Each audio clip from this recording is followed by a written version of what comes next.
Hello and welcome to Idea Television News at 9. I am Adewale Olajupo. We'll begin with the headlines.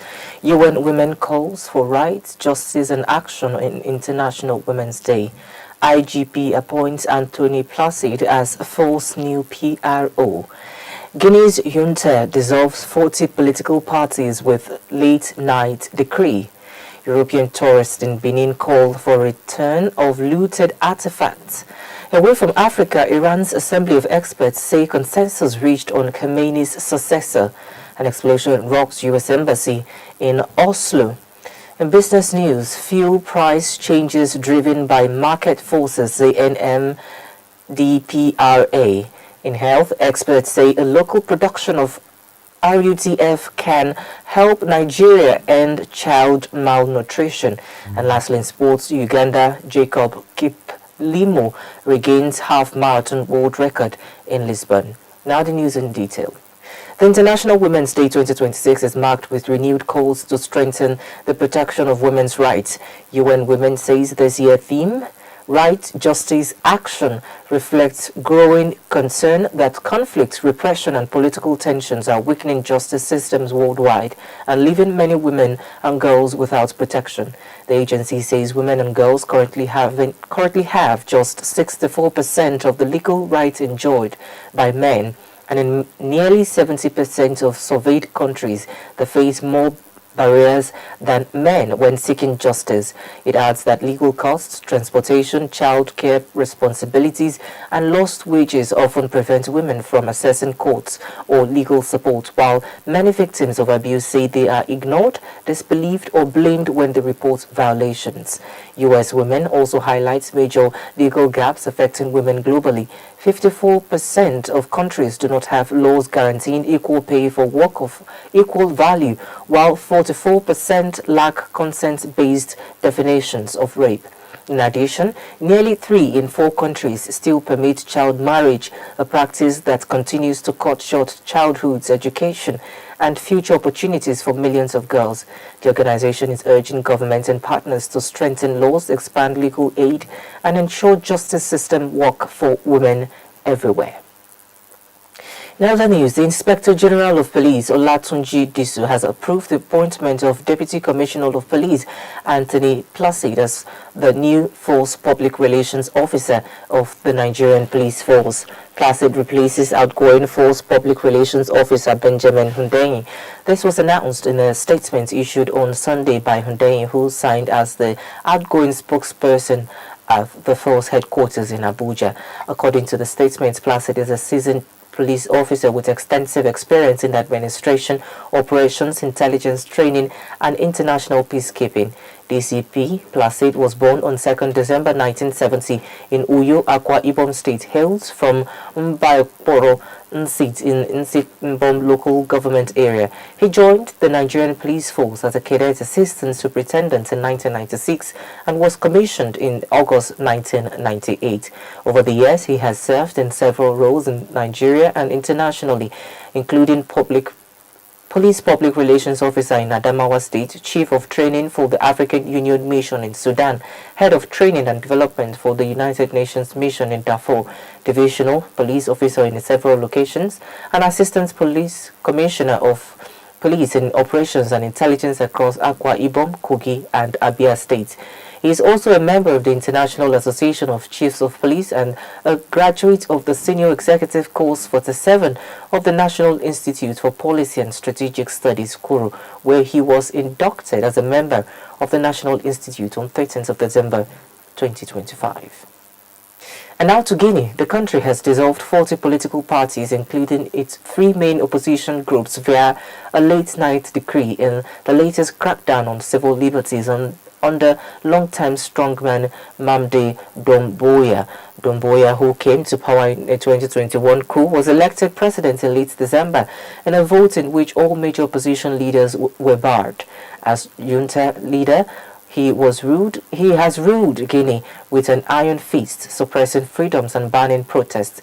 Political opponents have been arrested, put on trial, or driven into exile, while enforced disappearances and kidnappings have multiplied. Guinea's Minister of Territorial Administration and Decentralization ordered the disillusionment of parties late in February for failure to fulfill their obligations. The decree also stripped them of control of their assets. Guinea's three main political parties, among those dissolved, the UFDG, led by its exiled leader Selo Dalien Dilau, the RPG, led by exiled ex-president Alpha Conde, and the UFR. The party's assets have been placed under sequestration, with a curation appointed to oversee their transfer, the decree said, without specifying to whom or to what entity. In the other news, a group of European tourists have called for the return of remaining artifacts looted from the Benin Kingdom by the British in 1897. The group, comprising 11 Slovenians and 1 Croatian, visited Benin on Friday, touring Igon Street, where bronze sculptures are made, the National Museum, the Benin Moat, and the Edo State Tourism Agency. One of the Slovenians, Mate, told newsmen that Nigeria is a country rich in culture and that artifacts taken by the European should be returned. The chief executive officer of Edo Fund Funds, Travels, Home and Hospitality Limited, Omo Lulu Ayola, who organized the tour, said he is passionate about cultural preservation and heritage. Ayolola added that the group has visited 6 cities: Abuja, Lagos, Abeokuta, Oshogbo, Akure, and Benin, describing the experience as an eye-opener. We recall that Germany formally returned dozens of looted Benin bronze to Nigeria in 2022, transferring ownership of over 1,100 items to rectify colonial-era injustices. Additionally, Germany returned 20 to 22 items directly in late 2022. And now we'll go on a quick break. The news continues when we return. Today, we celebrate the strength, brilliance, and resilience of women around the world. Across every field and every industry, women are shaping our world with courage, innovation, and determination. From science and technology to health and education, women continue to lead change and create opportunities. They break barriers, challenge limitations, and inspire the next generation to dream bigger than ever before. Every idea shared, every innovation created, and every success achieved moves our society forward. From all of us at Idea Television, Africa's first innovation station dedicated to science, technology, and entrepreneurship, we celebrate and honor women everywhere. We wish all women around the world a happy International Women's Day. Welcome back. If you're just joining, this is Idea Television News at 9. Now to the rest of the news. Away from Africa, the clerical body that will choose Iran's next supreme leader following the assassination of Ayatollah Ali Khamenei has reached a majority consensus, according to Assembly of Experts member Ayatollah Mohammad Mahdi Mirbagheri. Iran's local news agency on Sunday quoted him as saying some obstacles still needed to be resolved regarding the process. Under the Iranian constitution, it is the 88-member Assembly of Experts that is authorized to choose the country's supreme leader. Khamenei, who ruled Iran for 37 years, was killed in the United States-Israeli strike on Tehran on February 28 at the outset of the war, which has now embroiled much of the Middle East. The Israeli military, meanwhile, warned it would pursue every person in the Assembly of Experts who seeks to appoint a successor for Khamenei. Still on foreign news, an overnight explosion at the United States Embassy in Oslo may have been an act of terrorism, Norway's police have said. The embassy in the Norwegian capital sustained minor damage after the blast in the early hours of Sunday, with no injuries recorded on anyone. Frode Larsen, the head of Police Joint Investigation and Intelligence Unit, say one of the hypotheses is that it is an act of terrorism. Norwegian authorities say they are in contact with U.S. diplomats and an investigation into the incident is now underway. Michael Delemy, who is leading the police response, said that the explosion was at the public entrance to the building. He further stated that the police officers had conducted searches in the area around the embassy in the vicinity, about 7 kilometers outside the city center. Now to business news. The Nigerian Midstream and Downstream Petroleum Regulatory Authority says fluctuations in fuel pump prices are a direct result of market dynamics under Nigeria's deregulated downstream petroleum sector. The authority's spokesperson, George Ene-Ita, said this in an interview in Abuja on Sunday while reacting to the recent increase in fuel pump prices linked to the ongoing Middle East crisis. Meanwhile, motorists in Abuja have expressed concern and dissatisfaction over the recent hike in prices of premium motor spirits, commonly called fuel, which were previously sold between 875 naira and 880 naira per litre. Currently, independent marketers are selling fuel between 960 naira and 1,000 naira per litre and above, while outlets of the Nigerian National Petroleum Company Limited are selling at about 960 naira per litre. Now to health news. Child health and nutrition experts have urged the federal government of Nigeria to begin the local production of ready-to-use therapeutic food to address Nigeria's high burden of severe acute malnutrition among children.